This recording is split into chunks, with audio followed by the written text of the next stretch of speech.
What's up, fight fans?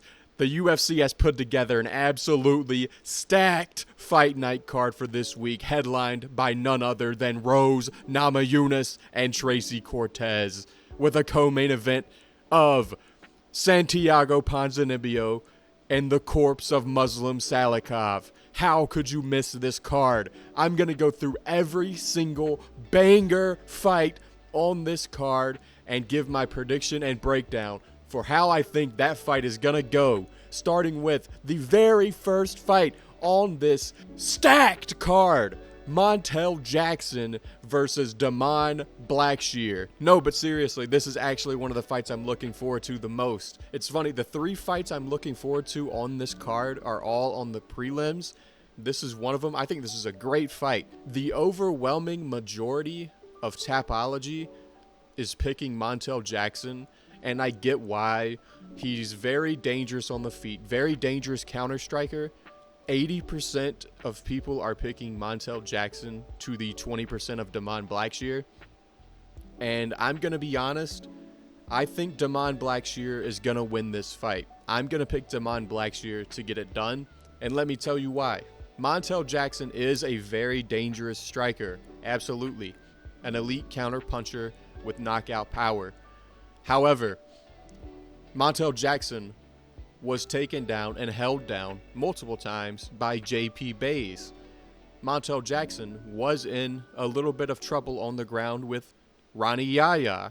And Damon Blackshear, in his last fight against Mario Bautista, who is a very dangerous up-and-coming prospect, I thought he won that fight, personally. I thought he got robbed. He was able to get Bautista to the ground and hold him down and have a lot of success on the ground in that fight. So I think if Damon Blackshear is able to work in the takedowns on a guy like Mario Bautista, I think he's going to be able to have that same success against a guy like Montel Jackson, who we've seen taken down by JP Bays and in a little bit of trouble with Ronnie Yaya. Granted, not really in trouble, but Ronnie Yaya was threatening an armbar at one point. It was never in. It was never close or anything like that. But Damon Blackshear is a dangerous submission specialist. He is very dangerous on the ground. So I'm going to go with Damon Blackshear to get it done. I'm going to say he gets it done by decision. He's going to win with control time, submission attempts, just dominant positions on the ground, I think. It's interesting. Damon Blackshear is a guy who likes to fight on the front foot. He likes to be the one leading the dance. And I think Montel Jackson is going to play into that game because he's fine with counter-striking. He's fine with fighting off the back foot.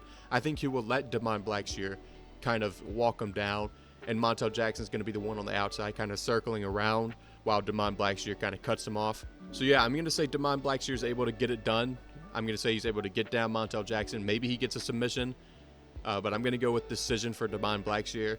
Anytime I pick a wrestler to win, they have zero success with their takedowns. And anytime I pick against a wrestler, they are able to lay on them the entire fight with 14 and a half minutes of control time. So since I'm picking the wrestler in Damon Blackshear, that means Montel Jackson is going to stuff every single takedown and dominate him on the feet. So if you want money, bet on Montel Jackson because I don't know how to pick fights.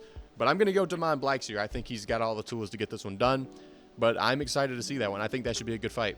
Moving up the card, we got another fight I'm really looking forward to. Josh Van taking on Charles Johnson. Really like Josh Van. Super exciting guy to watch. Really fun boxer. Always marching forward. He kind of fights like Max Holloway. And it's funny because he's got blessed tattooed across his chest. I didn't even realize that. But he's a volume boxer. He's going to march you down and beat you with his volume. 3, 4, 5 punch combinations, putting you against the cage, going to town, body, head, super good work in the boxing.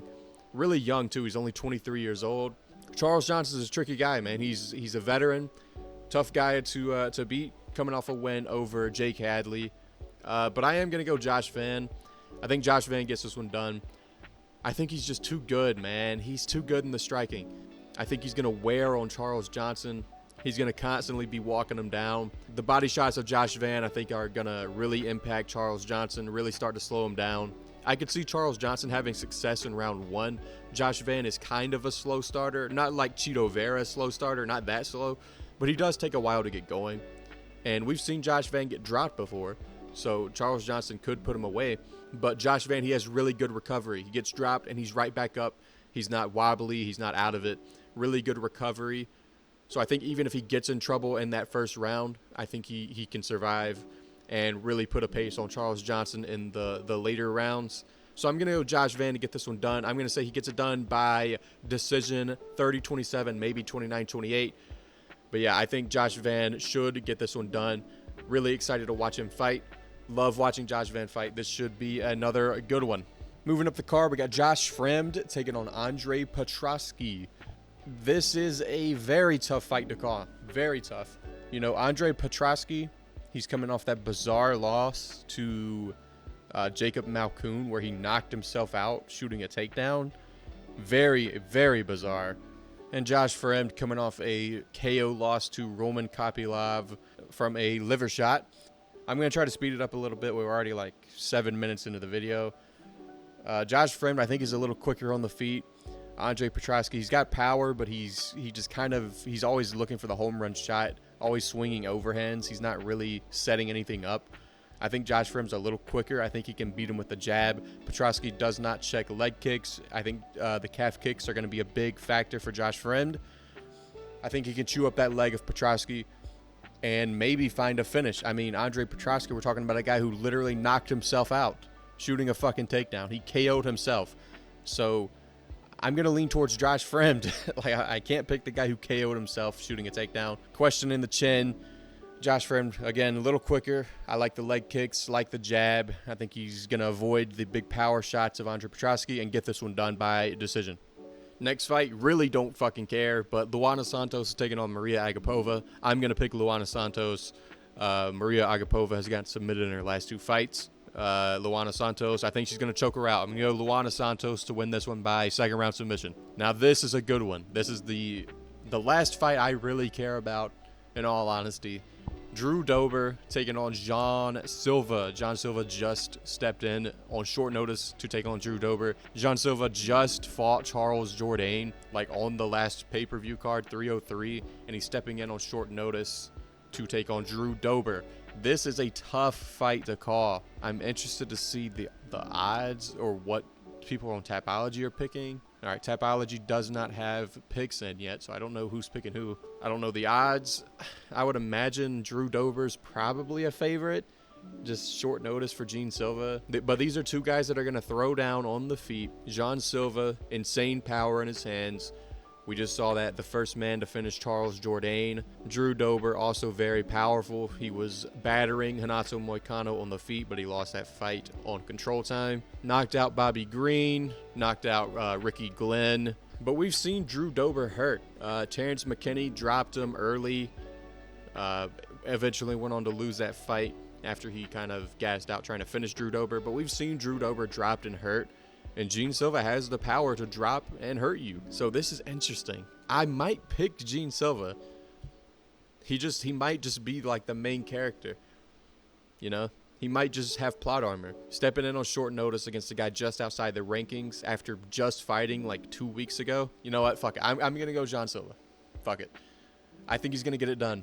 You know what? I think he's going to KO Drew Dober. I think he's going to KO Drew Dober in round... I'm going to say he gets it done in round 1. John Silva KO round 1 over Drew Dober. That's going to be my pick. I could definitely see Drew Dober winning this fight. I wouldn't be surprised if he's the favorite. I mean, it is short notice for John Silva, and Drew Dober's a tough guy to get rid of. But I'm going to pick John Silva. I'm going to say John Silva KOs Drew Dober in round 1, and then he gets a fight up the rankings. I can just see the plot, man. I can see the plot. This is just kind of destined for John Silva, you know? It's just kind of, I can sense it. I can sense the plot armor off this guy.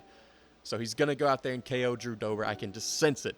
KO round 1, John Silva. That's my pick. Next up is the return of the prospect killer Christian Rodriguez taking on Julian Arosa. Christian Rodriguez moving up to featherweight because he cannot make weight at bantamweight. Coming off wins over 3 big-time prospects, Raul Rosas Jr., Cameron Simon, and most recently... Isaac Dolgarian. You know, it's funny because each of those wins you can look at and discredit in some way. Like Raul Rosas Jr., he missed weight. Cameron Simon, he missed weight. And Isaac Dogarian, he should have lost that fight. Absolute robbery. You know, you see the 11-1 and 3 wins over 3 big-time names in a row, and you think, oh, okay, this guy's going to beat the shit out of Julian Arosa, obviously. But he's really not that good, honestly. I mean, he's decent, but he's not like some insane level fighter. Julian Arosa's a long, tall, rangy guy for featherweight, and he's got a lot of experience. That's another thing.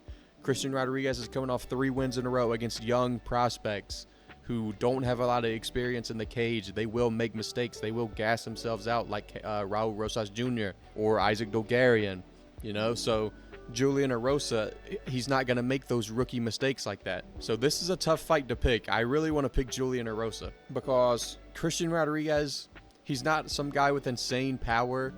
He's moving up a weight class. He doesn't really have one-shot KO power. Even though Julian Arosa is a little chinny, I don't think he's going to go out there and one-shot KO Julian Arosa because he doesn't have that kind of power. But he's got the durability. He's got the cardio. I'm going to pick Christian Rodriguez, I guess. I really don't want to pick Christian Rodriguez. This seems like a trap. I'm going to be really upset if Julian Arosa wins because I really want to pick him. But I am going to trust in the cardio and the durability of Christian Rodriguez to get it done over Julian Arosa. I don't like the pick at all. Not confident whatsoever. But I'm going to lean towards Christian Rodriguez to get it done in his new weight class. Moving up, we got Cody Brundage taking on Abdul Razak Alhassan. I am going to pick Abdul Razak Alhassan to beat Cody Brundage, because Cody Brundage is terrible. He cannot fight. Now, he did not get absolutely ran through by Bo Nickel like a lot of people thought he would. It was pretty competitive for a little bit. I don't want to say competitive, but he survived into the second round of that fight. A lot of people thought he was going to get smoked in like a minute, but he hung on there a lot longer than people thought he would. But I mean, you look at his wins, like he slam KO'd Zach Reese, and then he got a win from illegal strikes to the back of the head against Jacob Malkoun, like a DQ win, and then a slam KO. Like, this guy doesn't have any impressive wins. So I'm going to pick Abdul Razak Alhassan to beat his ass. Like, I mean, it's not even like he's that good, but I think he can beat Cody Brundage. This is just a garbage fight. Like, I don't care. This is just 2 low-level bums. I'm going to go Abdul Razak Alhassan. I'm going to trust in him to stuff the wrestling of Cody Brundage and find a finish. I mean, he's got good judo. I know he trained judo before the UFC or something like that. I mean, his nickname's Judo Thunder, so he's a big judo guy.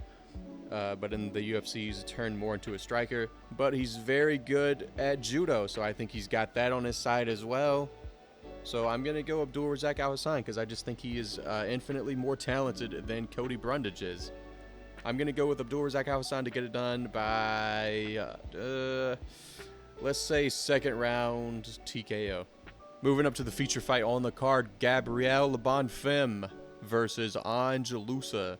Gabriel Bonfim coming off the loss to Nicholas Dowie, his first loss in his career. Angelusa coming off the no contest against Brian Battle, where he milked an eye poke to get out of the fight because he was getting his ass beat. You know, he's acting like he can't see. And then as soon as the ref stops the fight, he's trying to pick a fight with Brian Battle. Suddenly he can see perfectly fine after the fight's called off. Convenient. But Angelusa is good. But Brian Battle is just that good. You know, he made Angelusa look bad. But Angelusa is really underrated. He is a really talented fighter. So is Bonfim, obviously. The majority of people are picking Bonfim to win by submission. Angelusa has literally never been submitted in his career. I'm not confident that Gabriel Bonfim is some elite prospect.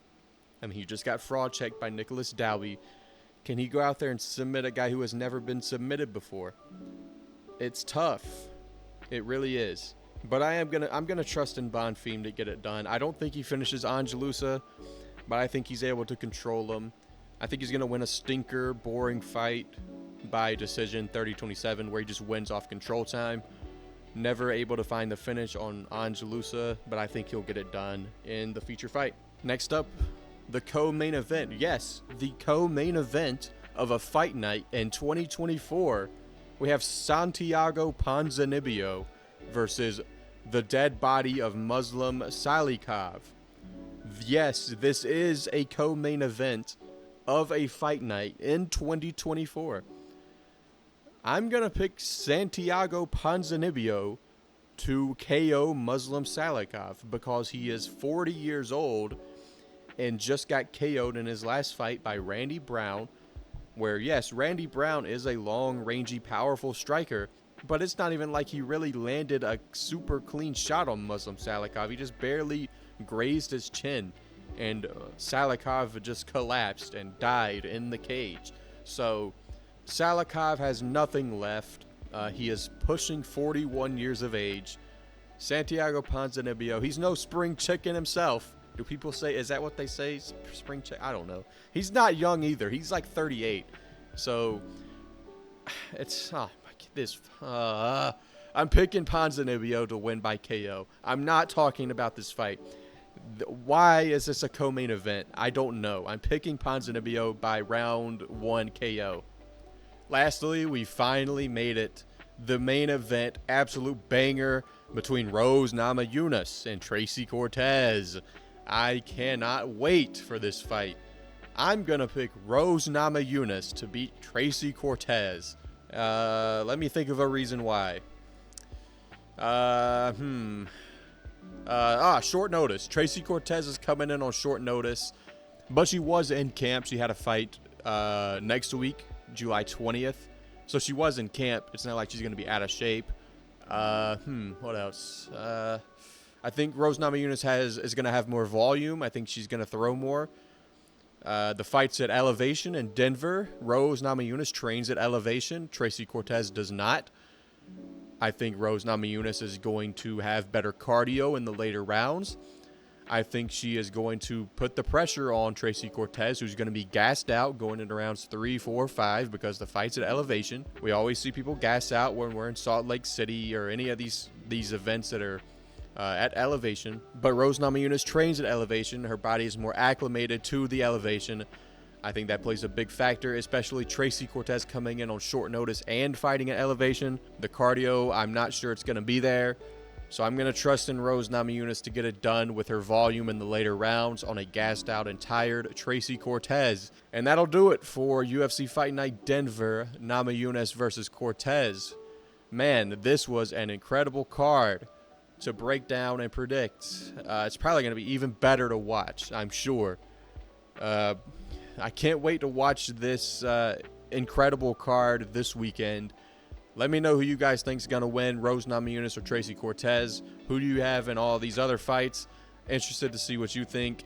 Let me know in the comments, and I will see you next time.